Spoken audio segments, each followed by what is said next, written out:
Mas a gente vai falar um pouco sobre devoção, e talvez uma das principais questões sobre devoção seja a gente falar primeiro, para a gente definir o que é, a gente falar primeiro o que não é. Então, a primeira coisa, devoção não é isolamento. Por muitas vezes a gente achou, não, uma pessoa que é devota é uma pessoa isolada. E o maior exemplo disso talvez sejam os monastérios.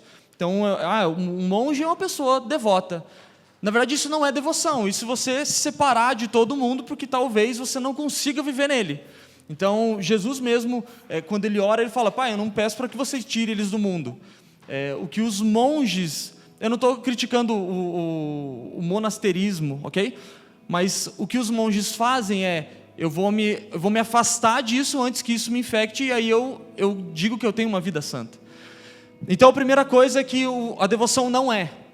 Se você está notando, a devoção não é isolamento. E é muito fácil de a gente ver isso na vida de Jesus. Porque Mateus 4, verso 23, diz... A gente conhece o contexto. Mateus 4, Jesus primeiro em Mateus, desde o início de Mateus, vai contando sobre a genealogia de Jesus Cristo e tal. Jesus é batizado, e aí Jesus é levado pelo Espírito ao deserto. E aí diz assim, logo que depois que Jesus sai do deserto, depois que Jesus é tentado por Satanás, com o seu tempo de devoção, diz assim, Jesus foi por toda a Galiléia ensinando nas sinagogas deles, pregando as boas novas do reino e curando as enfermidades e doenças entre o povo. Então, o primeiro ponto, quando você tem uma vida devota ao Senhor, você está entre o povo. Jesus não se isolou de todo o resto. Ele primeiro teve um tempo com o Pai e foi tentado por Satanás após 40 dias de jejum. Ok? Nós sabemos disso. Jesus estava há 40 dias jejuando. E depois dos 40 dias... Depois que ele entregou o jejum dele sem comer, porque tem muita gente que entrega jejum, né, irmãos, na churrascaria, vamos entregar o jejum, daí você come o que é o retroativo, né? Não dá, irmão. Mas depois que Jesus ficou 40 dias de jejum e oração, no deserto, Satanás aparece para ele e começa a tentar ele em várias coisas. Então, a primeira coisa, você percebe que Jesus não estava isolado, sozinho, porque Jesus, ele confronta Satanás com a Escritura e logo depois ele sai do deserto e já sai pregando e contando sobre as boas novas do reino, curando enfermos e tal, entre o povo. Você pode encontrar algumas vezes que Jesus está só. A gente encontra algumas vezes na Escritura tempos que Jesus estava sozinho. Mas em alguns momentos que Jesus estava sozinho, ele ainda chamou alguns discípulos. Por exemplo, no Getsêmani, Jesus chamou os discípulos para orar com ele. É que os discípulos deixaram ele sozinho, mas Jesus não estava sozinho naquele momento, ele não gostaria de estar. Então, a primeira coisa que devoção não é isolamento. A segunda questão que devoção não é farisaísmo. O que é farisaísmo? Quem aqui...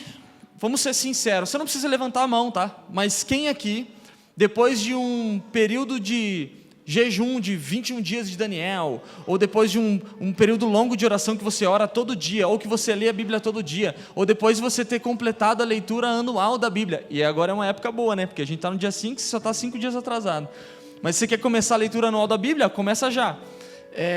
Mas quem aqui, depois de um longo período de tempo, que você se dedicou à palavra, que você orou muito, que você jejuou muito, começou a falar para os outros, Cami, você tem que orar, cara, porque, cara, orar é muito bom, cara, eu estou orando já faz 20 dias, e aí você começa, e na verdade você não quer incentivar a pessoa a orar, você quer falar para ela que você estava, você não quer incentivar ela a jejuar, você na verdade está dizendo, ei, eu estou jejuando, e você?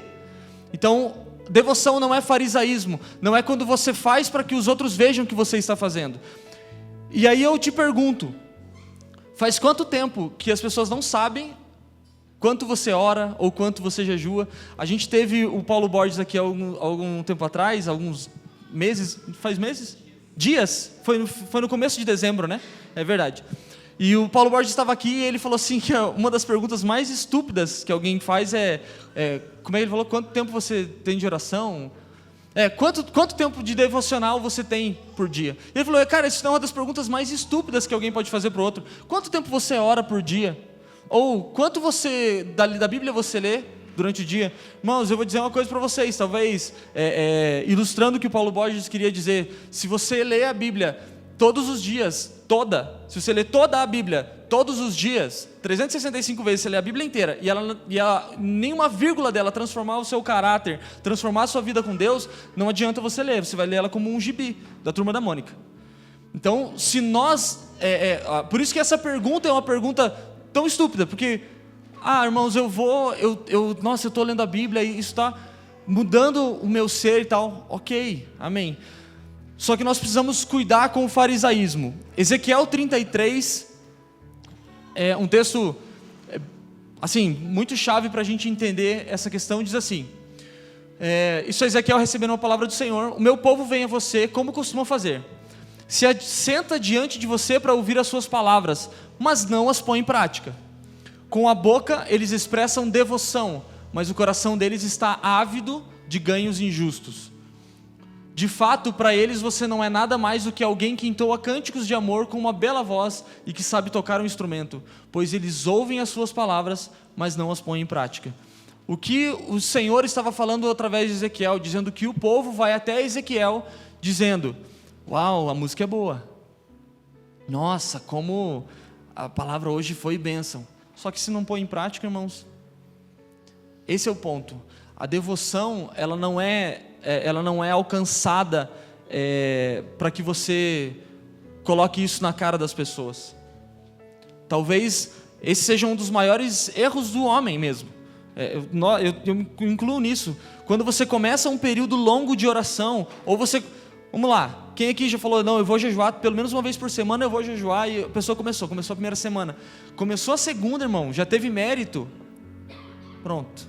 Aí você fala: nossa, mas jejuar é muito bom. Você jejuou 2 vezes, tipo, de repente durante toda a sua vida, e aí você jejuou uma vez, depois você jejuou de novo, e você não sabe o tesouro que está escondido no jejum. Farisaísmo. A devoção também não é, Gênesis 11, uma forma de alcançar Deus. Talvez a gente não... acho que dá para a gente ler alguns versículos isolados de Gênesis 11, mas vocês conhecem, é sobre a Torre de Babel. Quando os homens se reúnem, deixa eu ver aqui.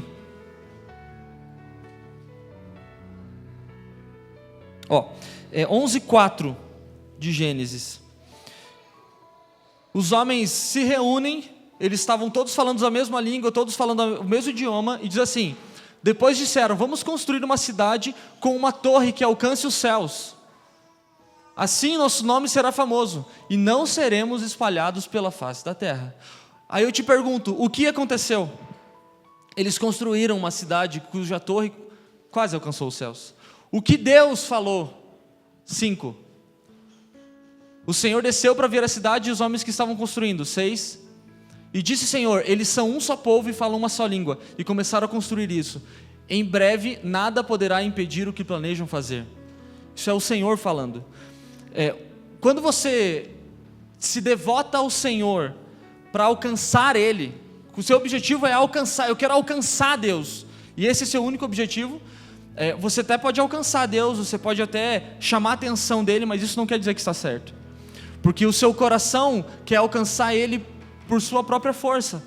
Então qual é a motivação do seu coração de alcançar ao Senhor? E aí eu digo, não numa questão de alcançar no sentido de tocá-lo, de você poder estar íntimo dEle, de você poder ter contato com Deus fisicamente, plenamente, que Ele transforme você. Mas às vezes, até mesmo Deus nós idolatramos. O que é idolatria, irmãos? Toda vez que você adora alguém pensando em receber algo em troca. Eu até estava brincando com os meninos ali, o Felipe começou a falar, eu falei: fica quieto, Felipe, porque daqui a pouco você vai contar toda a minha mensagem. Mas o que é idolatria? Quando você se relaciona com alguém querendo algo em troca. Então nós vemos na Grécia vários deuses. Nós vemos eu não vou lembrar o nome dos deuses agora, né? Vocês podiam até me ajudar se vocês estudaram um pouquinho da Grécia, mas não lembro. Mas, por exemplo, a deusa Diana, a deusa do amor. Você adora ela para que você seja resolvido no amor.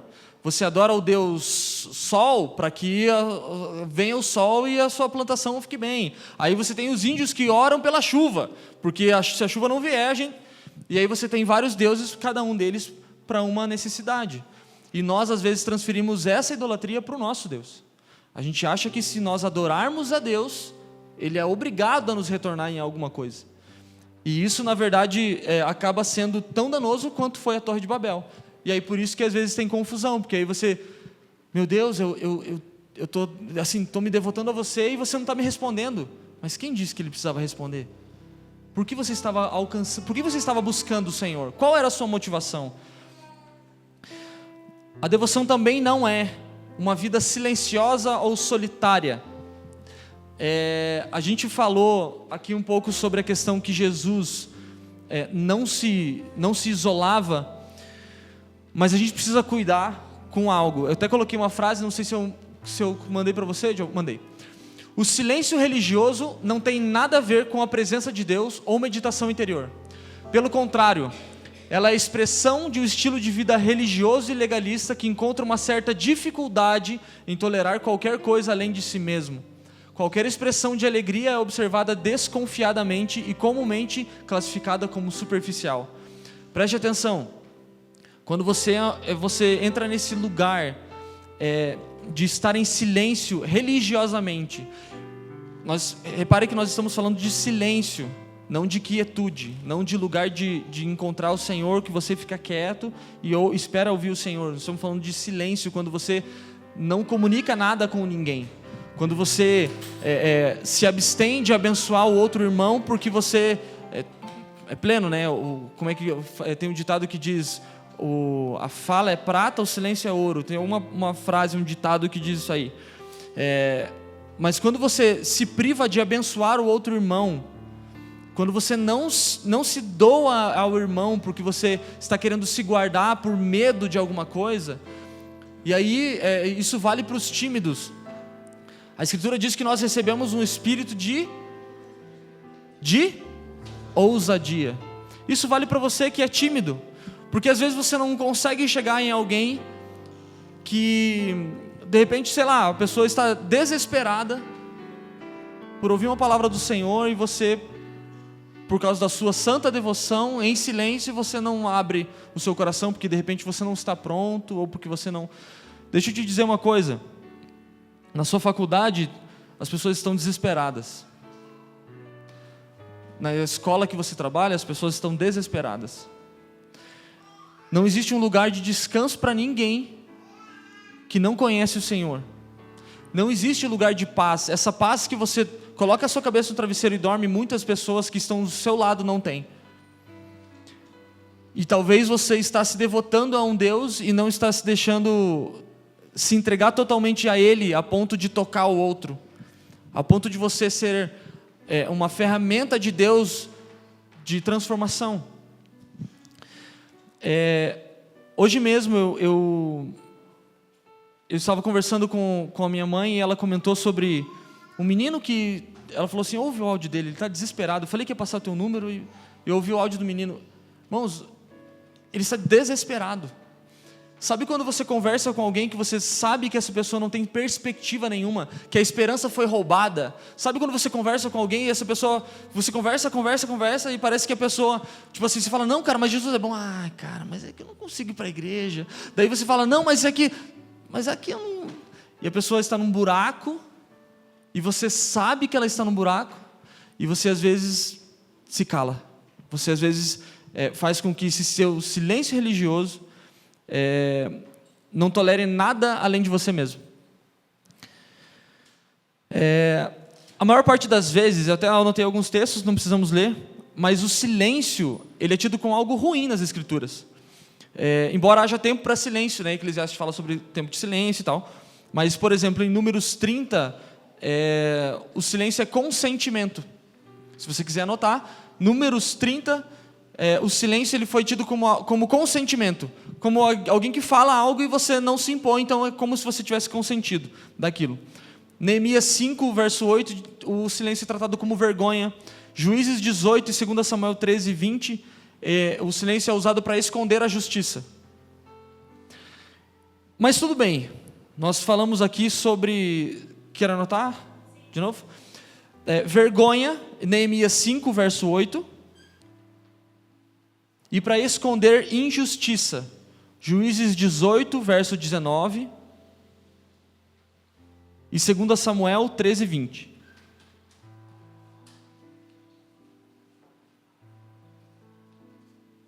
Eu fico muito encorajado e ao mesmo tempo, não sei que palavra usar, quando tem irmãos anotando.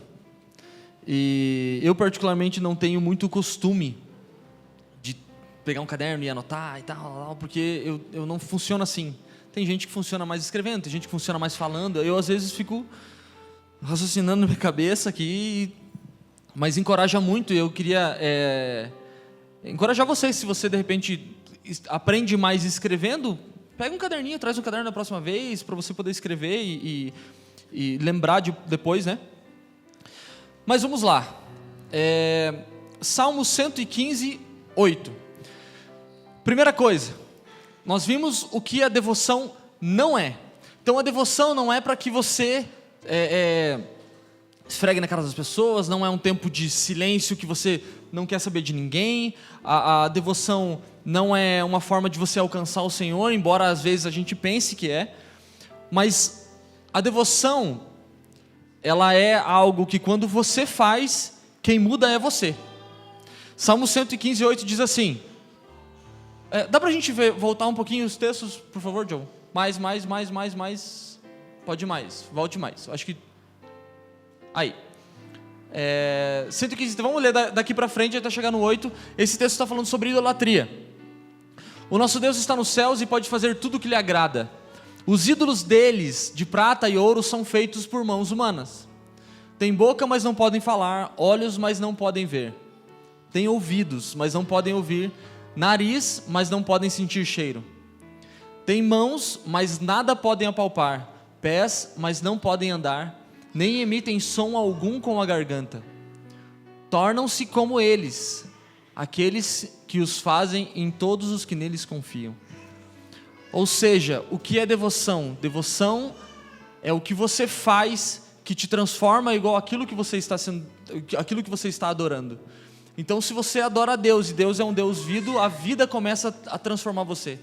Se você adora um Deus mudo, eu até trouxe uma Bíblia aqui que tem alguns outros livros, que são os livros apócrifos, que é uma Bíblia católica, e Sabedoria 13, que é um dos livros, ele fala sobre essa questão, que ele conta uma história de um carpinteiro que foi lá e esculpiu uma imagem parecida com um homem, parecida com um animal e tal. Ele faz isso, daí ele pega essa imagem e pendura na parede com um prego, porque tem que pendurar com um prego, porque esse ídolo, essa pessoa que ele pendurou, não consegue se segurar sozinha lá.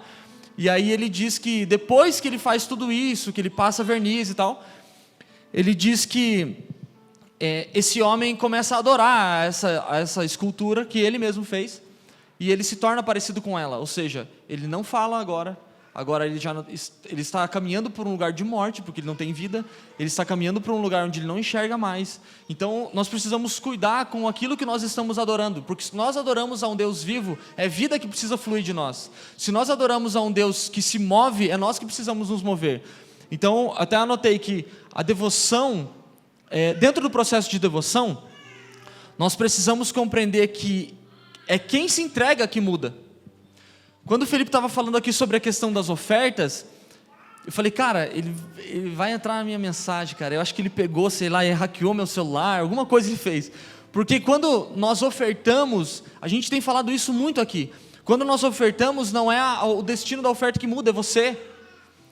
Quando você adora ao Senhor, quando você tem o seu tempo de adoração, o seu tempo de oração em casa, ou o seu tempo de jejum, não é Deus que muda o seu favor, é você que muda.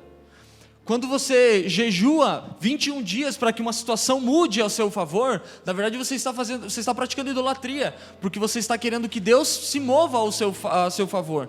E quem fez isso, a gente já viu isso por diversas vezes, quem pediu adoração em troca de idolatria foi Satanás. Foi Satanás que disse, se você me adorar, eu te dou. Não é Deus que faz isso. Deus não fala, se você me adorar, eu te dou um emprego bom. Se você me adorar, eu te... Não, irmãos. Então, quando nós adoramos ao Senhor, quando nós temos o nosso tempo devocional em casa, nós temos o nosso tempo devocional em casa para que nós mudemos.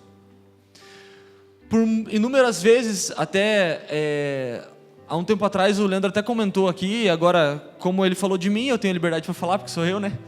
E ele comentou sobre um período que eu estava mal. Alguém estava aqui e lembra, não? Já lembra? Já, né, essas coisas. Mas eu tive um tempo mal. Por quê, irmãos? Porque eu estava colocando todas as minhas expectativas nas pessoas. Esse era o primeiro ponto. E segunda coisa, eu queria que as pessoas fizessem as coisas como eu faria. Alguém se identificou, não? Não precisa levantar a mão. Mas eu queria que em determinado momento, quem estava pregando devia falar o que eu estava pensando. Em determinado momento, as pessoas que estavam tocando deviam tocar ou cantar aquilo que eu estava cantando. Em determinado momento, eu achei que as pessoas que estavam limpando o chão deveriam limpar como eu limpei. E aí eu comecei a trazer isso para mim, isso começou a gerar uma raiz de amargura dentro de mim. E eu comecei a perceber que, na verdade, a minha adoração não estava centralizada no lugar correto. Eu comecei a perceber que, na verdade, eu não estava adorando a Deus, eu estava adorando a mim mesmo. E aí eu estava me tornando eu mesmo, só que na minha natureza caída. E isso foi muito perigoso para mim. E aí eu comecei a ficar azedo, como se eu já não fosse, né? Mas eu comecei a ficar ruim. Nada que as pessoas falavam, sabe? Sempre que elas falavam, mesmo que fosse algo bom, eu falava, eu já tinha pensado nisso. Isso aí, irmão. Isso aí, você já falou, né? Isso aí está na Bíblia, né? Isso aí não foi revelação, isso aqui está escrito, né? Escrito aqui. E quando você começa a ficar dessa forma, na verdade você precisa analisar aonde foi que você perdeu a essência, quantos passos você precisa olhar e... Puxa vida, foi aqui. E às vezes você encontra esse erro numa fala. Às vezes foi num posicionamento de alguém, essa pessoa, de repente ela te acusou de algo, de repente ela até falou alguma coisa que você entendeu errado, não sei.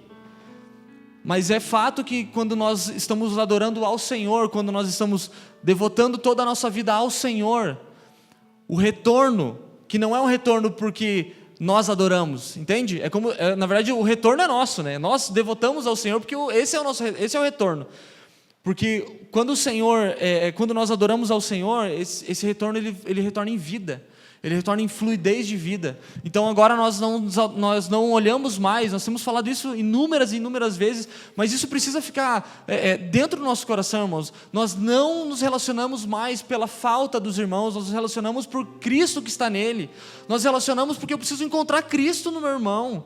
Eu não posso mais me relacionar com o Denis porque o Denis toca bem, porque uma hora ele vai errar, irmãos. Eu não posso me relacionar com o Fábio pelo serviço que o Fábio faz, porque uma hora ele vai errar. Vamos parar com isso, irmãos. Nós precisamos olhar Cristo que está nele, porque quando nós devotamos a nossa vida toda ao Senhor, nós não conseguimos enxergar outra coisa nos irmãos. A Escritura diz em Salmo 115, 18 que nós nos tornamos igual àquilo que nós adoramos. Então se você ainda, a sua expectativa está em você, você não vai ser transformado à medida da estatura de Cristo. Isso precisa ficar muito claro. Eu tenho uma pergunta para fazer para vocês. O que veio primeiro? Porque assim, vamos lá. Primeiro que a gente falou que não era devoção, mas a devoção, o que é devoção? Devoção é o ato de se entregar, ok? É quando você se entrega. Devoção vem do hebraico, a palavra hebraica para devoção é avodá. E avodá quer dizer culto, serviço, trabalho, labor. É isso mesmo. Então quando você fala assim, eu sou devoto de fulano, então você tem que trabalhar por ele. E por inúmeras vezes a gente vê assim, eu sou devoto de Maria. Mas, irmão, antes fosse. Porque aí você no mínimo ia fazer o que Maria... o que Maria fez, no mínimo você ia, mas não, às vezes você não é, você só é aquele silêncio religioso mesmo. O que veio primeiro, o culto espiritual ou o culto terreno? É uma pergunta, se alguém tiver alguma coisa para falar, pode falar. O que veio primeiro, o culto, o serviço espiritual ou o serviço terreno? Talvez se a gente fosse responder mesmo a pergunta, a gente pudesse dizer que eles vieram juntos. O espiritual e o terreno vieram juntos. Porque nós confundimos espiritual e terreno com espiritual e carnal. O mundano não é carnal. Nem tudo que é mundano é carnal. Assim como nem tudo que é mundano é espiritual. Só que nós confundimos espiritual com mundano e nós separamos a vida.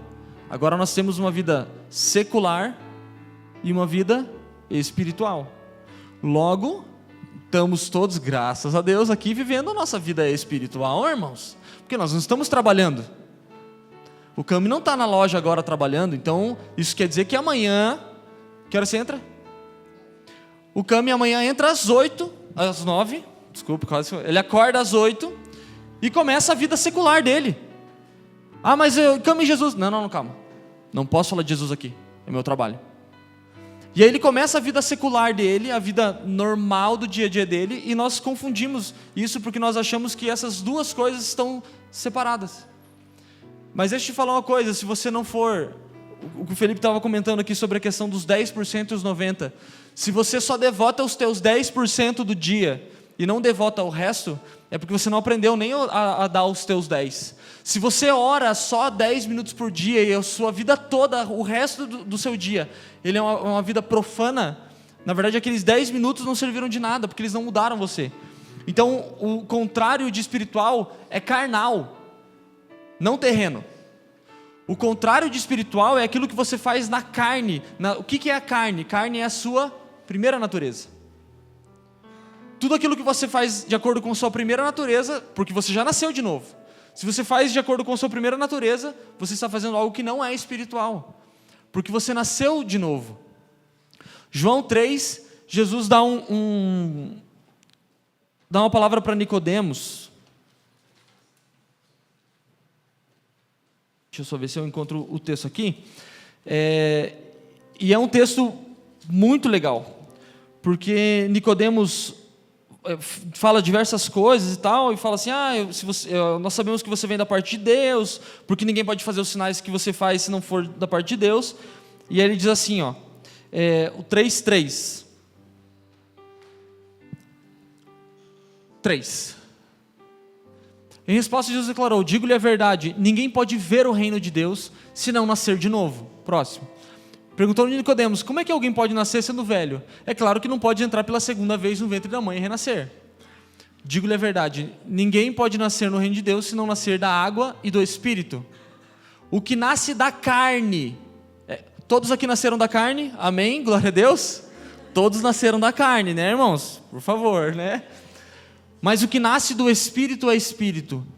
Talvez esse seja o nosso maior problema. Nós confundimos aquilo que é espiritual com aquilo que é mundano, aquilo que é do mundo.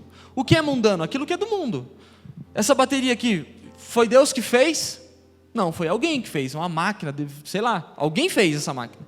Eu não estou tirando a soberania de Deus em ter dado intelecto para alguém desenvolver uma máquina, ok? Mas foi uma máquina que desenvolveu essa bateria. Isso aqui também, isso aqui não é natureza, entende? Isso aqui foi criado. Isso aqui é mundano. Só que isso pode ser usado tanto espiritualmente quanto carnalmente. Você pode usar uma bateria dessa para você adorar o Senhor ou não. E aí você escolhe o que você faz. Porque as coisas mundanas não são inteiramente não espirituais. Jesus falou assim, Pai, eu vou te pedir para você, não tira eles do mundo, mas ajuda eles a vencer o maligno. Jesus não falou, ajuda eles a vencer o mundo. Para de tentar vencer o mundo. Você não vai conseguir. É uma guerra que você não precisa travar. Então, o culto espiritual e o terreno, talvez eles tenham vindo juntos. Porque quando Deus fala em Gênesis para Adão, ele fala, cultive a terra, ou seja, faça um culto para a terra. Aí você pensa, meu Deus, é a mãe natureza, é o Greenpeace dos céus. Não, não. É quando Deus deu uma ordem para Adão, cultive a terra. Faça com que isso seja o resultado do seu trabalho. Veja isso funcionando. E aí eu te falo, o problema nunca foi o trabalho. O problema foi o porquê trabalhamos. Porque Deus, quando faz Adão antes do pecado, Preste atenção, Deus quando faz Adão, cria Adão antes do pecado, Ele dá trabalho para Adão. Vocês perceberam isso? Deus deu trabalho para Adão. Depois do pecado, Deus falou assim, agora do suor do teu rosto você vai comer. O problema não foi o trabalho, Adão não parou de trabalhar, só que agora ele come com suor do rosto. Agora ele come com cansaço. Agora ele come com estresse. Agora o trabalho dele gera fadiga, que antes não gerava. O problema não é o trabalho. O problema não é o que você faz. O problema é o que isso te gera. Então, a devoção ao Senhor, ela é um processo de amadurecimento consciente, de escolhas, não de sentimento. Escute, eu falei isso esses dias para alguém, e eu estava falando sobre amor. E essa pessoa tinha um contexto bem difícil e tal. E eu estava falando sobre amor com essa pessoa e ela falou, e eu falei assim, tal, não sei o que e tal, porque eu escolho amar minha esposa todos os dias. Não, mas como assim você escolhe? Amor é um sentimento. Eu falei, não, amor é uma decisão. Não, mas não sei. E a gente entrou numa conversinha mais acalorada, foi boa. Mas o que acontece? Às vezes a gente acha que amor é um sentimento. É uma coisa que vem e daí... Porque se fosse um sentimento, ele vem e passa. Amor é uma escolha. A Escritura diz que Deus amou o mundo de tal maneira que deu seu Filho. Não foi um sentimento, foi uma decisão. Todas as vezes que eu acordo de manhã, eu escolho amar a minha esposa. Por quê? Porque se fosse um sentimento, tem hora que o sentimento não aparece, irmãos. Tem hora que o sentimento não está lá, a flor da pele, dizendo, nossa, como eu amo essa menina. Sim, eu amo ela, mas eu decido amar ela todos os dias. Porque se o amor não for uma decisão, quando o sentimento estiver em baixa, eu vou embora. Então nós decidimos amar a Deus. Nós decidimos todos os dias caminhar para essa devoção. A devoção é um processo consciente, é um processo aqui, ó. Escute. Essa frase é da minha esposa, ela fala assim, amém, irmãos, Deus deu o Espírito, Deus deu Jesus, Deus nos deu a cruz e tal, mas Deus, quando nos fez humanos, Ele nos deu um cérebro. Use com moderação. Mas, irmãos, Deus te deu um cérebro, talvez para você pensar, quem sabe? Jesus, mas hoje eu não estou muito legal para orar. Sim, então usa a decisão que você tomou. Não, hoje eu vou me relacionar com Deus e eu vou largar para Ele tudo que eu estou sentindo mesmo. Que hoje eu estou bravo. E sim, vá bravo. Vá irritado. Esses dias a gente estava aqui e aí o Felipe comentou sobre a questão do discipulado. Ele falou assim que quando ele recebe alguém e a pessoa começa a lamuriar demais sobre o outro, falar demais ali do irmão, não sei o que, ele fala, você já reclamou para Deus? Porque se você não reclamou para Ele primeiro, o que vai adiantar você falar para mim? Vai reclamar com Deus primeiro. Então às vezes a gente acha que esse processo de devoção ao Senhor é um processo lindo, é um processo romântico. Para de romantizar o Evangelho, irmão. O Evangelho é uma decisão. É quando você acorda e fala, não quero orar, mas cara, eu tenho que orar porque não é Deus que vai mudar, é você que está mudando, é você que está sendo transformado a cada vez que você, sei lá, com 2 minutos de oração, você vai lá e, Senhor, hoje eu não estou legal, eu tomo droga, hoje eu estou afim de soltar os cachorros em todo mundo, e aí, aos poucos, o Senhor vai mudando a sua natureza, para aquela natureza que você nasceu de novo, porque não é, muitas pessoas às vezes, fazendo um paralelo aqui também, muitas pessoas às vezes não se decidem por se batizar, porque elas acham que elas vão mergulhar na água e quando elas voltar, pum, blim, blim, blim. Daí elas só vejo Jesus na André agora. Irmão, é aí que você não vai ver. As pessoas às vezes jejuam porque elas vão falar, não, quando eu jejuar, eu vou começar a ver só anjo. Mentira. Quando você jejua, irmão, é a maior provação da sua vida. Sabe por quê? Porque você jejua. Você quer ver um crente bravo, irmão? Bravo. Eu vou falar, não é no trânsito, é com fome. Sabe o que é pior? Porque o crente não bebe, né? Aí quando o crente não come, aí lascou. Aí escuta, com fome. E daí a sua mente religiosa diz, você não pode comer até amanhã. E aí você fica pior ainda. E aí você tenta alcançar alguma coisa que você não está deixando ser transformado. Irmãos, vai por mim. A gente fez 2 vezes, né, Felipe? Quando a gente trabalhava junto ainda, a gente fez acho que umas 2 vezes, 2 dias, sem nada. A gente fez um jejum decidido. Vamos fazer? Vamos. Não olha para trás. Vamos embora. Foi ruim. Eu não sei nem o que o doutor Felipe pensa desses jejum aí. Ninguém nunca fez, né, Felipe? Nunca fez jejum. Fazer 15 dias só com água. Glória a Deus. Não vai fazer. Você não vai conseguir, irmão. O seu corpo não vai deixar. Mas o que a gente precisa entender é que a devoção, ela é um ato de entrega completa, mas é consciente. É no intelecto. É na mente que você decide todos os dias, mesmo que você vacile. Mesmo que por 1 ou 2 dias você tropece, mesmo que você não consiga dar conta de primeira, mesmo que você falhe, mesmo que você peque, a devoção ela é um processo de entregar-se por completo, conscientemente, da decisão que você tomou lá atrás. 2 Coríntios 11, do 1 ao 3, para quem está anotando.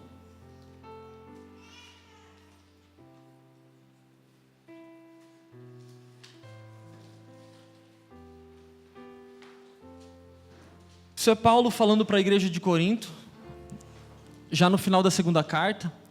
Ele diz assim: espero que vocês suportem um pouco a minha insensatez. Sim, por favor, sejam pacientes comigo. O zelo que tenho por vocês é um zelo que vem da parte de Deus. Eu os prometi a um único marido, Cristo, querendo apresentá-los a Ele como uma virgem pura. O que receio e quero evitar é que, assim como a serpente enganou Eva com astúcia, a mente de vocês seja corrompida e se desvie da sincera e pura devoção a Cristo. O que Paulo estava dizendo e suplicando, ele estava dizendo, por favor, sejam pacientes comigo. Provavelmente ele estava falando, eu vou ter que falar 1000 vezes, mas por favor, me aguentem, me aturem, porque o meu receio e o que eu quero evitar é que, de novo, vocês sejam enganados como a serpente foi. E como a serpente foi enganada? Com sofisma, uma meia-verdade. E isso é um ponto que nós precisamos entender, essa meia-verdade que vem sobre nós às vezes. O que a serpente falou para Eva?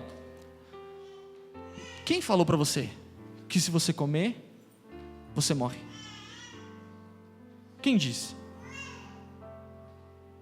E aí Eva esqueceu da decisão. Eva talvez foi pega num momento emocional ruim. De repente ela estava com o seu emocional meio abalado. Mas Eva esqueceu da decisão. E você vê a diferença de Eva no jardim e Jesus no deserto. Jesus estava provavelmente, irmãos, 40 dias de jejum não é para qualquer um, irmão. Tem gente que fez, tem muita gente que faz esse jejum intermitente, até como modo de dieta, de saúde e tal, ok. Mas 40 dias, irmãos, talvez o emocional de Jesus, o humano, o homem, estava meio, eu estou com fome, e esses discípulos que não vêm aqui me trazer um pão, ele estava decidido. Quando Satanás tenta Jesus, Jesus estava decidido. Ele tinha todos os textos na mente. Ele tinha todos os textos na memória. Jesus não deu uma resposta super espiritual, ele deu uma resposta na sua memória. Pede que essas pedras se transformem em pães. Nem só de pão viverá o homem. Vocês acham que Jesus orava quanto por dia? Ou que ele lia os rolos quantas vezes por dia? Não era sobre isso. Era sobre toda uma vida. Jesus ficou 30 anos exercitando a sua devoção a Deus, a sua entrega por completo a Deus, o tempo todo. E dentre esse tempo, com certeza, Jesus brincava com seus amigos, com certeza Jesus trocava umas ideias com João, com certeza Jesus pode ter martelado o dedo com José. Só que Jesus não esqueceu da decisão. Ele nunca esqueceu da decisão. quando nós nos entregamos a algo, a intenção é que nós sejamos moldados àquilo, né?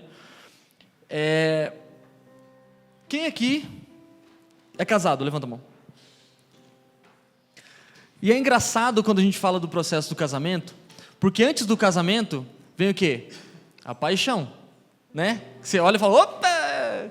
E aí sabe o que é mais engraçado? Que os namoricos, vou usar esse termo, tá, irmãos? Por favor. Mas os namoricos, que muitos de nós passamos, eles são muito engraçados, porque eles são basicamente uma devoção. Porque ele é um trabalho. Irmão, quem já teve namorico aí sabe. Ele é um trabalho que você faz para o outro. Então, vou dar um exemplo. Está lá o Fábio, olhou para a Leila e gostou. Eita glória, é essa mulher que eu quero casar.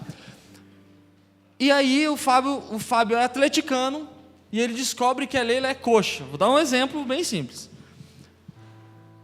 Meu amigo, para conquistar a Leila, talvez ele até vá de camisa verde. Não estou dizendo que ele vai virar coxa branca. Ah, vai. Mas sabe o que acontece? Quando nós nos apaixonamos e a pessoa lá, uma gosta de rock, mas a menina lá gosta de, sei lá, de forró. Você até vai ouvir um Fala Mansa, você até vai ver, olha essa música aqui, é legal. Sabe por quê? Porque a devoção, quando existe trabalho na devoção, a devoção muda quem? Quem está devotando. Esse é o ponto. Quando você quer alcançar algo, é você que se muda na natureza do algo. Nesse caso, um exemplo bobo e simples é o namorico. Você olha para a menina e fala, essa aqui...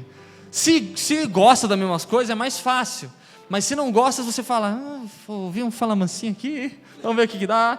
E de repente, se a menina e aqui para quem é solteiro, de repente, se a menina ou o rapaz é crente, vai embora, irmão, vai embora, vai fundo, né? Seja moldado através dessa pessoa.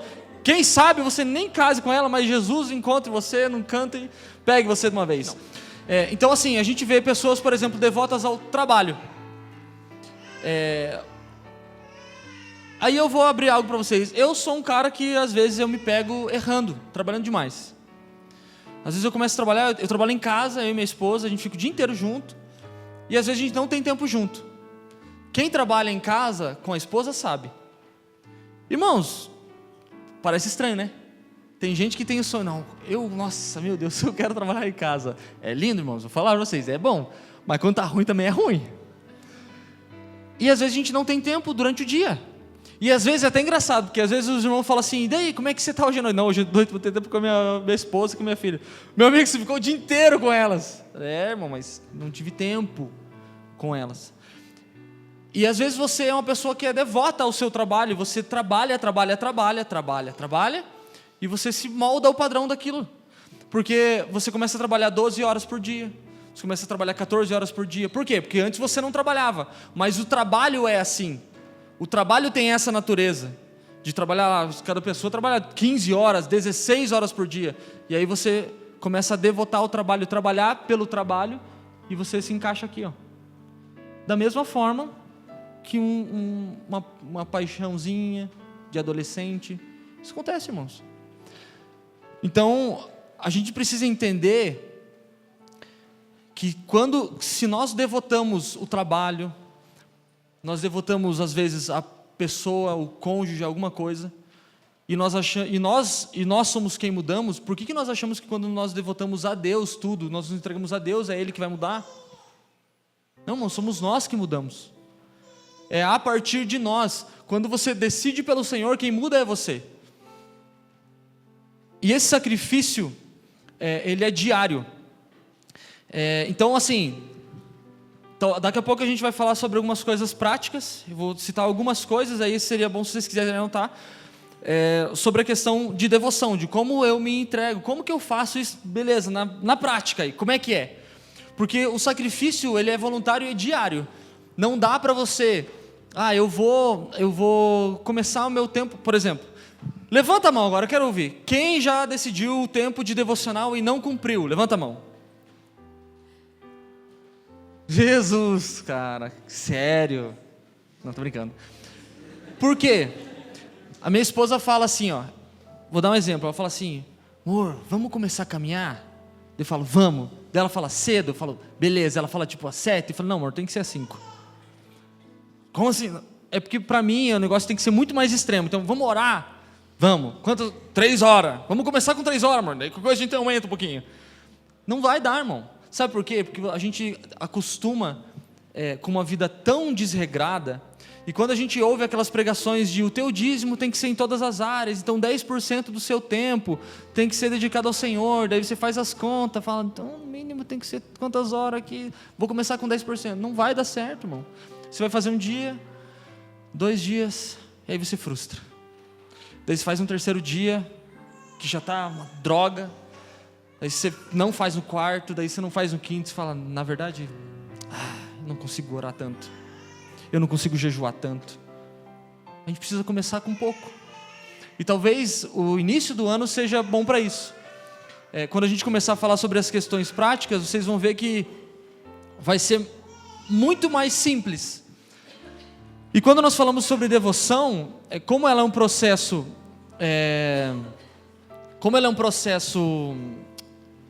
diário e é um processo de decisão, você precisa entender que a devoção ela implica em uma obrigação. É uma doutrina. Oração é doutrina. Ok? Jejum é doutrina. Nós não podemos esquecer disso. Porque às vezes você pensa assim, não, mas quais são as doutrinas de uma comunidade local? Aí você vai para a oração, você vai para a fé em Deus, você vai para inúmeras coisas, mas você não pode esquecer que é uma doutrina, e se é doutrina, nós que nascemos de novo assumimos essa doutrina como obrigação, e aí obrigação não no sentido ruim, mas no sentido de disciplina. Então nós não podemos passar sem orar, nós não podemos caminhar sem jejuar, nós não podemos avançar sem buscar o Senhor, porque isso é uma decisão que nós tomamos. Então se nós tomamos uma decisão, sabe aquele negócio de direitos e deveres? É isso.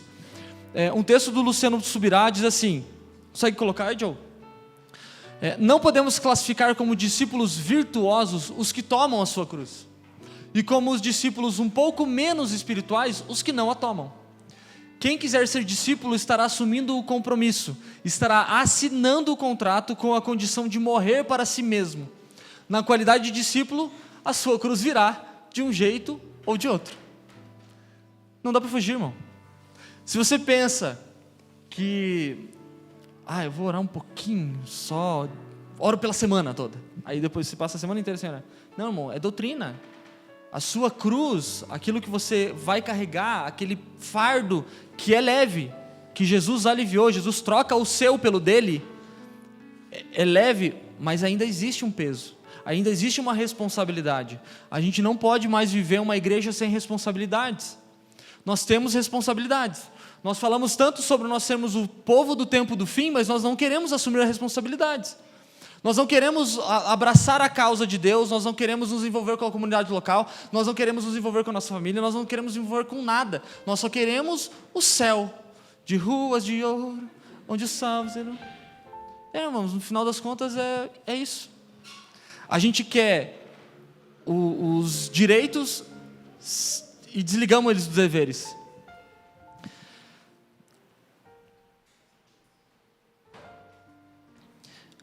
Tem um texto, até mais um texto, acho que não sei se eu coloquei aí, mas diz assim, o autor está falando sobre a questão dos discípulos e tal, e das pessoas, e fala assim, eles nunca perceberam que é impossível seguir a Jesus sem negar as coisas que me afastam dele, sem negar o mundo. Eles nunca perceberam que é impossível seguir a Jesus sem negar o mundo, sem negar as coisas que me afastam de Jesus. Não dá para você viver uma vida de pecado e seguir Jesus. Não dá. Mas não dá. E a graça... não dá. Uma coisa não é compatível com a outra.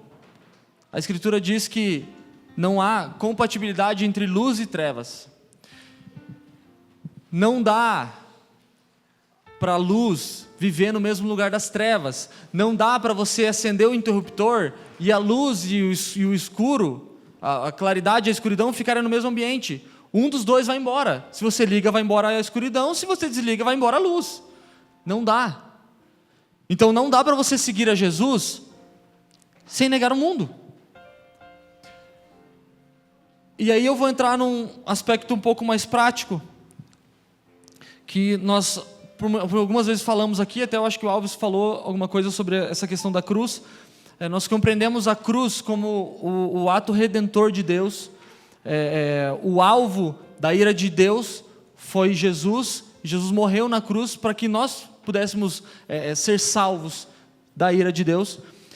E a cruz como objeto, como 2 pedaços de madeira, ela é um objeto muito legal. Porque, usando essa simbologia super simples, ela é uma madeira na horizontal e uma madeira na vertical. Alguns pensadores, não vou dizer teólogos, tá? Alguns pensadores acham interessante avaliar a cruz como algo que você se relaciona com Deus e com que você se relaciona com os homens. Faz sentido? Faz. 1 João 4:20 diz, se consegue colocar, será que está aí? Não lembro se eu passei. 1 João 4, do 20 ao 21, diz assim: se alguém afirmar eu amo a Deus, mas odiar o seu irmão, é mentiroso. Pois quem não ama seu irmão, a quem vê, não pode amar a Deus, a quem não vê. Ele nos deu esse mandamento: quem ama a Deus, ame também o seu irmão. O que isso tem a ver com devoção, com trabalho? Todas as vezes que você trabalha para Deus, que você faz algo para Deus, você se transforma na natureza dele. Então, se nós, que somos imagem e semelhança de Deus, não conseguimos ver a imagem e semelhança no irmão, então ainda nós não enxergamos a Deus. Vou repetir. Se você ama a Deus, se você entrega-se a Deus e consegue ver Deus, mas você não consegue ver o seu irmão que está do seu lado, talvez seja porque você não conseguiu enxergar a Deus, porque o seu irmão é imagem e semelhança de Deus. Madame Guyon diz: é impossível amar a Deus sem amar a cruz. Deus nos dá a cruz e a cruz nos dá Deus. Uma coisa está relacionada à outra. E quando nós falamos de cruz, o ato redentor de todos os homens, a cruz não é um objeto individual, onde Jesus salva um indivíduo, depois ele salva outro indivíduo, depois ele salva outro indivíduo, ele salva outro indivíduo. Não, Jesus morreu, o escritor de Hebreus diz, que de uma vez por todas tendo eterna redenção. Ele entrou uma vez só, porque o sumo sacerdote entrava todos os anos. E aí Jesus veio e falou, não, é uma vez só, acabou, não precisa mais ninguém oferecer sacrifício por isso. Então nós precisamos entender que a devoção, ela não é algo individual.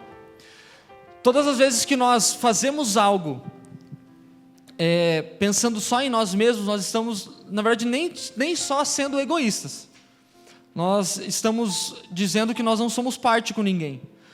Eu estou saindo fora desse corpo. Então, todas as vezes, a gente até falou isso uma vez sobre a questão dos dons. A Escritura fala para nós procurarmos com zelo os melhores dons, e Paulo ainda dá uma dica, né? Ele fala assim, procure com zelo os melhores dons e procure profetizar, porque que profetiza fala aos homens, ou seja, você não edifica a si, você edifica ao outro. E por inúmeras vezes nós falamos sobre essa questão da edificação, de como você usar o dom para edificar o outro e tal, mas existe um dom que nos pegou um pouco de surpresa, que é o dom de falar em línguas. E o dom de falar em línguas, muitas pessoas interpretam ele como um dom individual. É um dom que eu me edifico a mim mesmo. É o que a Escritura diz. Eu edifico a mim mesmo quando eu oro em línguas. Então nós começamos a orar em línguas, todos separados, e cada um edifica a si mesmo, cada um edifica a si mesmo. Mas qual é o objetivo de edificar a si mesmo? Sei lá, de você ser um super-homem de Deus? De você edificar a si mesmo para você explodir na sua super bolha de superpoder? Não.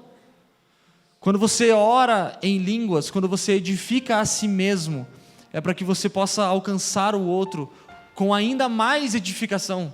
Então você ora em línguas crescendo em Deus, para que quando eu chegar e orar pelo Felipe, de alguma forma a situação dele mude. Eu oro em línguas para que eu edifique a mim mesmo, mas que isso seja coletivo. Então, quando nós falamos de devoção individual, porque a devoção ela é basicamente uma decisão individual, mas ela não é uma decisão individual para o indivíduo, ela é uma decisão individual para o coletivo. Você não pode gastar toda a sua vida ao Senhor para que você flutue. Você não pode gastar toda a sua vida ao Senhor para que você tenha um emprego bom. Você não pode gastar toda a sua vida ao Senhor para que você tenha várias profecias e escreva elas num caderno e enterre junto com o seu corpo. Você precisa gastar a sua vida pelo outro. Você precisa devotar a sua vida ao Senhor pelo próximo. Existe alguém que está do seu lado que é a imagem e semelhança de Deus, que precisa do que você tem, e você, se está sendo edificado, você pode edificar ele. Talvez esse seja um dos pontos que nós não tocamos quando falamos em devoção. Mas nós erramos porque nós pensamos que a devoção ela é algo que eu faço para que eu cresça. Sim, mas a consequência de você crescer é o quê? Talvez você ajudar o outro a crescer. Talvez você pegar na mão daquele que não consegue levantar. Porque se eu estou vendo o meu irmão pecar e não falo, ou a Escritura diz que é melhor que sejam dois do que um, porque se um cai, o outro levanta. Como é que você levanta uma pessoa se você nem em pé está?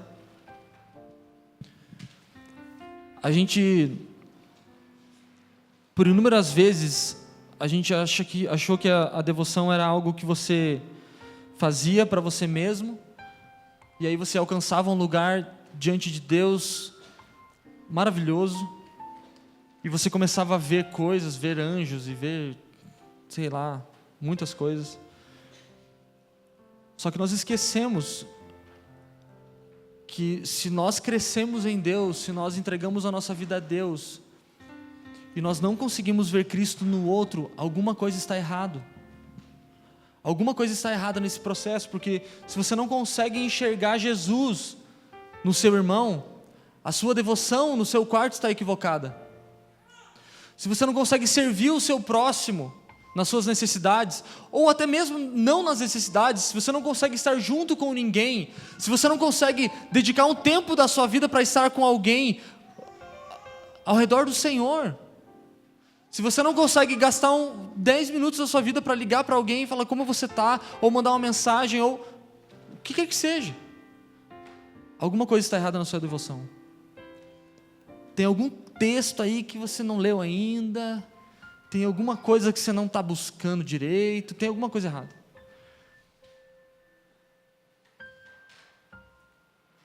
A Escritura é muito clara quando fala sobre essa questão de devoção com consciência,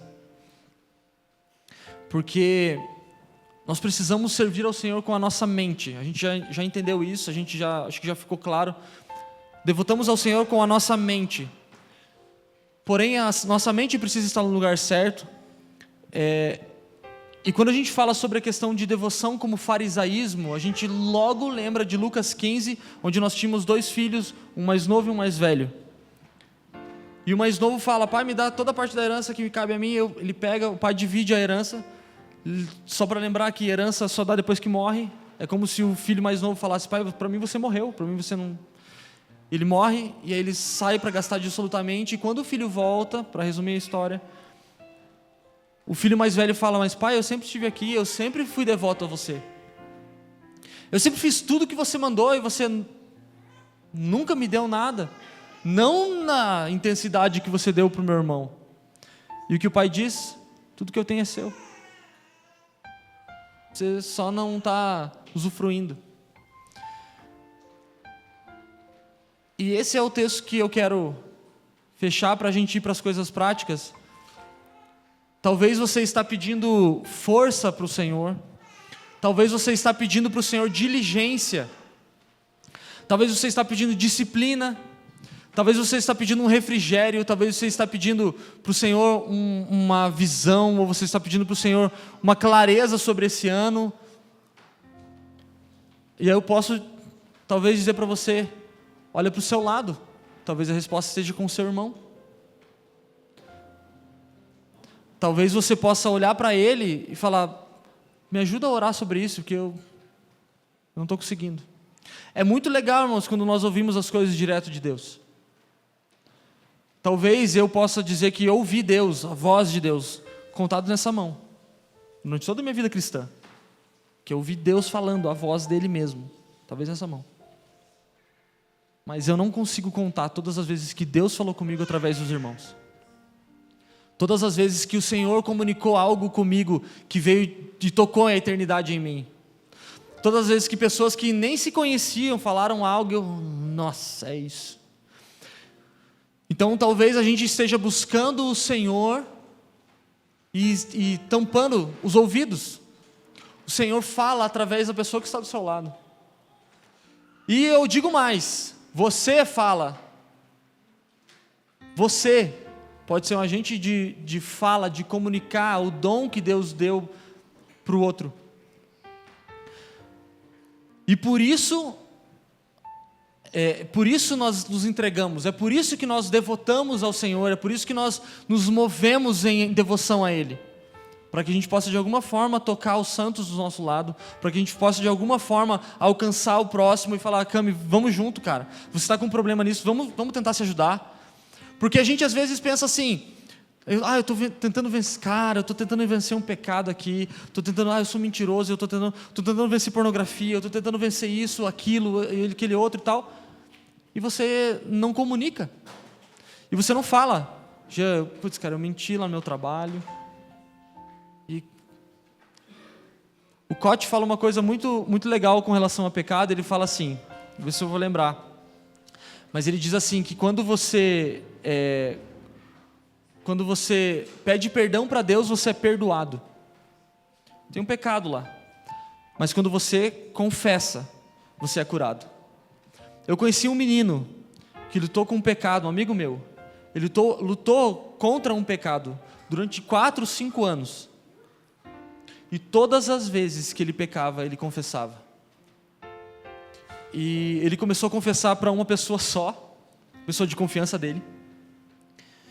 Começou a confessar para essa pessoa, para um pastor que cuidava dele. E ficou uns 2 anos, ele contando é muito engraçado. Ele ficou uns 2 anos confessando para essa pessoa. Ele falou, eu tenho meus tempos de oração, meus tempos de devoção ao Senhor, e chu, e chá, só que eu não consigo vencer esse pecado. E ele ficou uns 2 anos confessando para esse pastor, e o que aconteceu? Esse pastor chegou uma hora e falou, cara, sei lá, cara, eu vou te bater da próxima vez que você falar, porque faz 2 anos que você está confessando o mesmo pecado. E aí o pastor aconselhou ele, fala com outra pessoa. E aí ele falou, mas eu não tenho tanta confiança, fala com outra pessoa. E esse menino foi e falou com outra pessoa, falou com outra pessoa, e falou com outra pessoa, e se passaram 4 anos, e ele não tinha vencido ainda. E aí eu conheci ele. Calma, que eu não sou o Superman, tá? Calma. Vou chegar no final da história. E eu conheci ele fazia, sei lá, 1 semana. E ele confessou o pecado para mim. E cara, naquele momento, eu falei, meu Deus, esse cara me conhece faz 1 semana. Como é que ele está confessando o pecado para mim? Depois de muito tempo eu fui entender. Ele confessava o pecado para uma pessoa de confiança e aquilo não transformava ele, porque nem a vergonha vinha mais. Ele começou a confessar o pecado para outras pessoas, e outras pessoas, e outras pessoas. Aí quando chegou eu que conhecia ele há 1 semana, ele falou, eu comecei a contar para algumas pessoas que eu acreditava ser de confiança, porque eu nem conhecia direito, e o Senhor me curou. E hoje eu já não luto mais contra esse pecado. Então às vezes nós esquecemos que essa devoção tão santa que nós temos no nosso quarto, sozinhos, ela precisa edificar o outro. Porque se ela não edificar o outro, ela é mais um monasterismo. Nós somos mais uns monges, só que a gente não mora nas montanhas. Antes fosse, que ia ser legal morar nas montanhas. Né? Não, é verdade, irmão, ver lá as cabras. Não, ia ser demais. Mas vamos lá. Esse livro aqui, do Bob Sorge, ele fala, durante todo o livro, ele fala sobre algumas questões práticas do dia a dia, para você, ele traduz isso como os segredos do lugar secreto. Ele vai falando, o segredo do tal, e eu queria citar alguns com vocês, e comentar alguns deles, que ele fala sobre as práticas da devoção do dia a dia. Primeira coisa, porta fechada. O que é porta fechada? Não é você se isolar do mundo, mas você precisa se concentrar naquilo que você está fazendo. Então, às vezes, você vai tirar um tempo de oração e o cachorro começa a latir e você já não consegue. Então, irmãos, porta fechada, ou seja, lugar isolado mesmo, lugar de quietude. Busque um lugar de quietude. Se na sua casa não dá, vá para um parque. Vai cedo para um parque, irmãos. O nosso pastor Leandro, ele por inúmeras vezes fez isso. Ia para o parque orar. Sabe? E o legal disso é que a gente conhece as pessoas. Por exemplo, eu conheço o meu pastor aqui, ó, Fábio. Às vezes o Fábio quer orar, ele vai andar na rua, correr na rua. É ou não é? Jesus. Chega uma hora que ele já não consegue mais. Então, né, irmão? Segundo, ouvir mais do que falar. Por inúmeras vezes nós achamos que falar muito com Deus vai resolver alguma coisa. Errado. Então, às vezes você precisa só ficar em silêncio. Só fique em silêncio. Busque o Senhor em silêncio. Espere que Ele fale com você. Deixa Ele tocar a eternidade em você.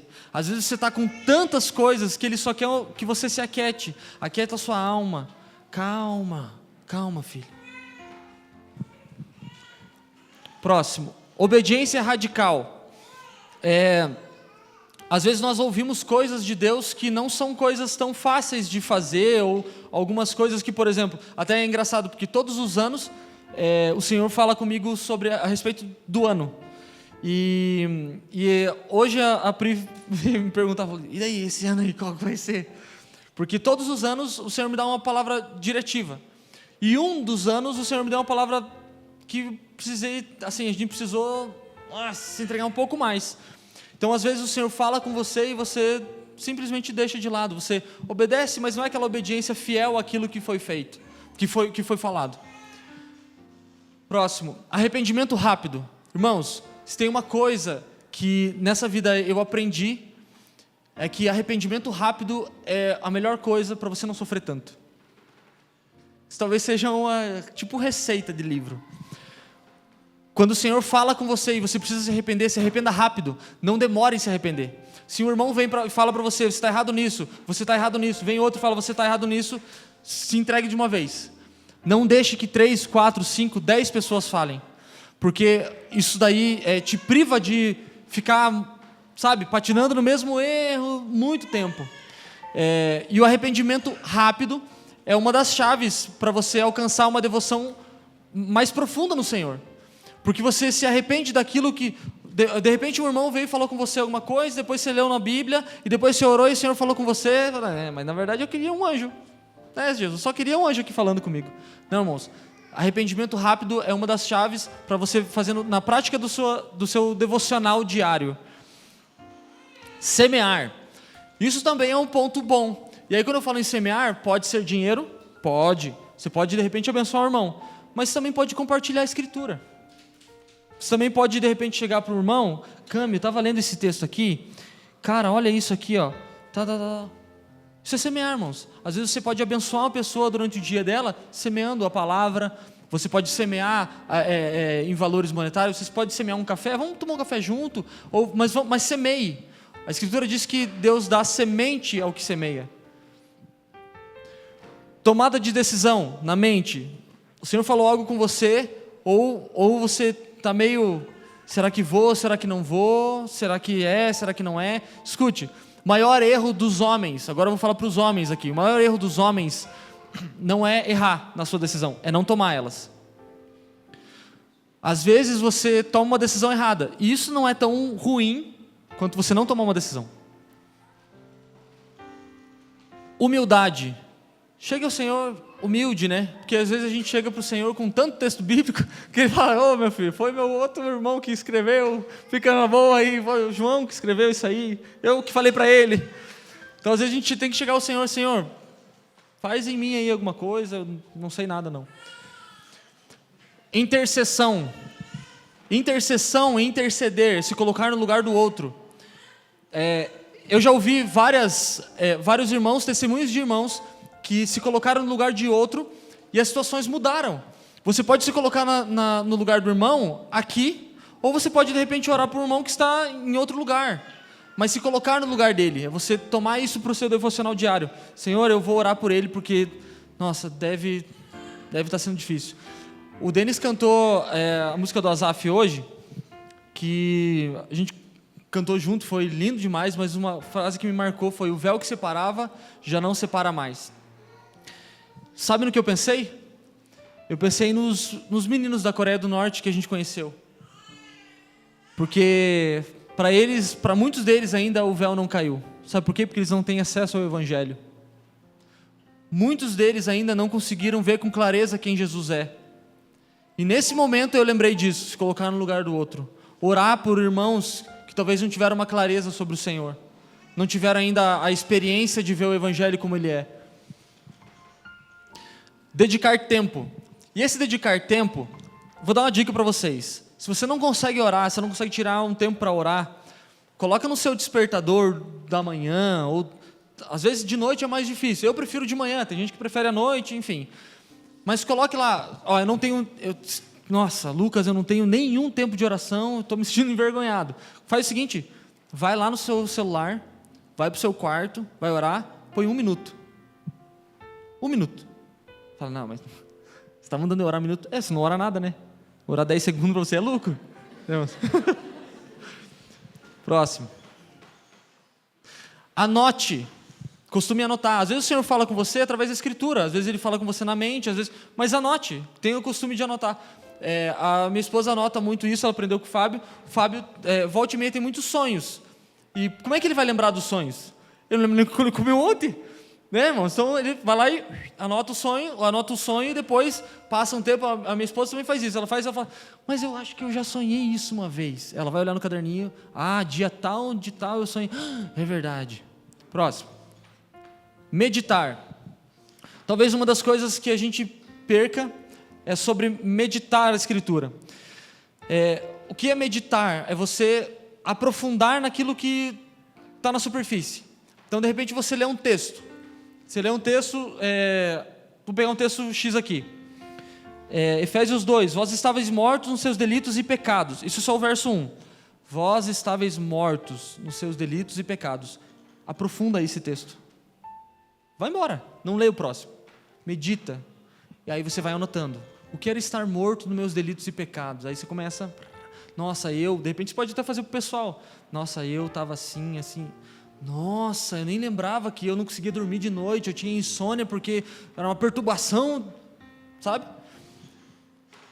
Leitura simultânea, uma coisa que ajuda muito é quando você vai ler, de repente um livro ou a Escritura, você ditar enquanto você lê.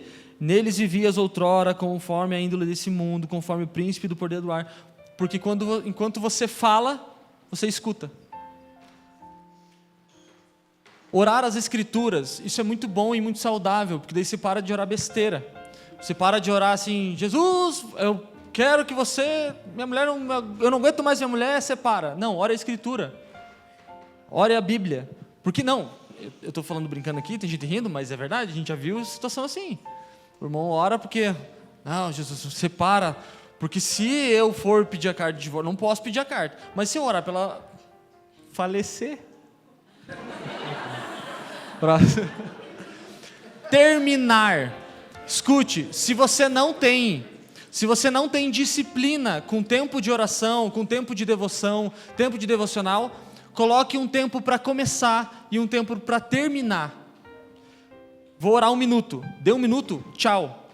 Mas eu queria mais, estava tão intenso. Amanhã você faz 2. É sério, porque a melhor coisa do mundo é aquilo que acaba que não devia acabar. É ou não é? Quando você está comendo aquele sorvetão e acabou. Que vontade de comer mais. Mas não tem. Aí você fica com vontade de, aquele jogo que estava tão bom que estava assistindo, aquela leitura da Bíblia, você começou a ler, tocou o celular, pare. Porque aí você dedica um tempo ao Senhor. E aí você começa gradativamente a aumentar. Eu estava falando sobre a questão do dedicar tempo. Começou com 1 minuto. No outro você viu que é pouco. Beleza? Não, é pouco, é muito pouco. Então eu vou começar, se você não tem disciplina de oração, de tempo, começa ali 5 minutos, 10 minutos, daqui a pouco você vai orar 3 horas e você não vai ver passar. A hora vai, não vai ver passar não, né? A hora vai passar rápido, porque você, aquilo já virou um negócio tão gostoso, que aí você não vai querer parar aquilo. Então, começar e terminar, é muito bom, tá? Próximo, vencer o tédio. vai ter dia que você vai entrar no seu quarto, ou você vai orar com a sua esposa, e você não vai querer orar. Irmão, e às vezes é a maior parte delas. Às vezes você não vai querer. Vença o tédio. Ore com o Senhor sinceramente. Chega para o Senhor e fala: Senhor, eu não queria estar aqui, mas eu estou com a minha mente aqui, tomei uma decisão e eu quero que você, me mude, transforme de uma vez, que eu não aguento mais essa minha vida, que eu não levo. Seja sincero, Senhor. Vença o tédio. Coleta do maná. Colher o pão diário. Busque no Senhor aquilo que Ele tem para te dar no dia. Porque às vezes você vai querer buscar o Senhor para o mês. E o Senhor não funciona assim. O Senhor funciona por dia. Certo? A gente sabe, nós no Brasil recebemos o nosso salário mensalmente. E daí o salário não dá. Nos Estados Unidos e em alguns países da Europa, você recebe o salário semanalmente. E Deus dá o nosso salário diariamente. Então não adianta você buscar o Senhor para a semana, porque se você buscar Ele na segunda, para terça, quarta, quinta e sexta, terça Ele tinha uma coisa diferente, quarta Ele tinha uma coisa diferente, quinta uma coisa diferente. É diariamente. Próximo. Perseverar. Talvez esse seja um ponto muito importante. Começou algo, 1 minuto. Fez lá, estou em 5, estou em 10 minutos, mas agora minha rotina mudou, eu não consigo mais 10 minutos. Persevere, diminua. Não tem problema, diminua o seu tempo, mas persevere. Próximo. Esperar. Quantas vezes você já orou por algo que não aconteceu nada? Cara, orei e nada mudou. Sabe o que mudou? Você. Sabe por quê? Porque antes você não tinha tanta paciência, agora você tem. Porque às vezes você vai orar por uma coisa e você quer o resultado, sim miojo, 3 minutos, a geração micro-ondas. Espere no Senhor, espere. A gente está vivendo uma geração que não tem tempo mais para esperar. Meu Deus do céu. A criança com 4 anos não tem mais tempo para esperar. Porque, afinal das contas, está tudo rápido, né? Ela aperta um botão aqui e ela ouve um vídeo do outro lado do mundo. Mas como é que esse vídeo foi feito? Da onde ele veio? Sabe, as pessoas não conseguem mais esperar. Próximo. Convidar o Senhor para contemplá-lo. Não é convidar o Senhor para você falar a Ele o que você quer que Ele faça. Convide o Senhor nos seus tempos devocionais para você contemplar Ele, para você poder sentir a presença dEle. E aí eu estou falando de espiritual mesmo. Às vezes você está ali no seu momento e você não sente nada. Chama o Senhor. Senhor, por favor, eu queria que você me desse algo diferente essa manhã, essa tarde, essa noite.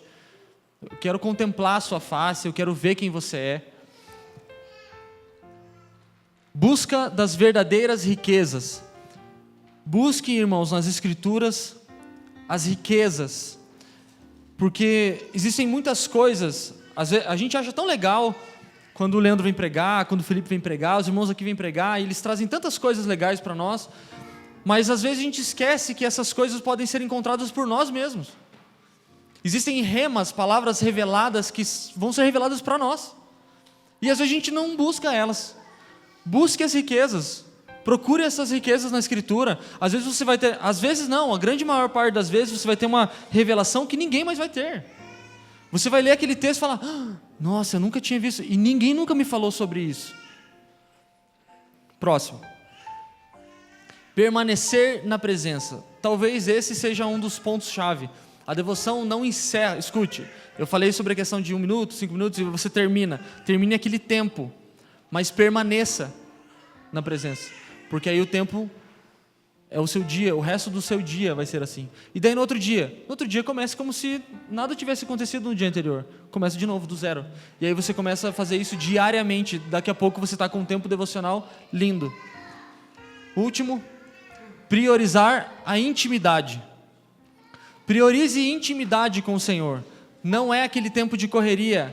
Se você só consegue ter 1 minuto, mas esse 1 minuto é um minuto íntimo, priorize ele. Se você não tem o hábito de ler a Escritura, mas naquele dia você só consegue ler um versículo, leia esse versículo como se ele fosse a revelação do ano. Porque aí você vai vai guardar essa intimidade com a Escritura, você vai buscar o Espírito Santo do Senhor e você vai conseguir ser moldado por Ele.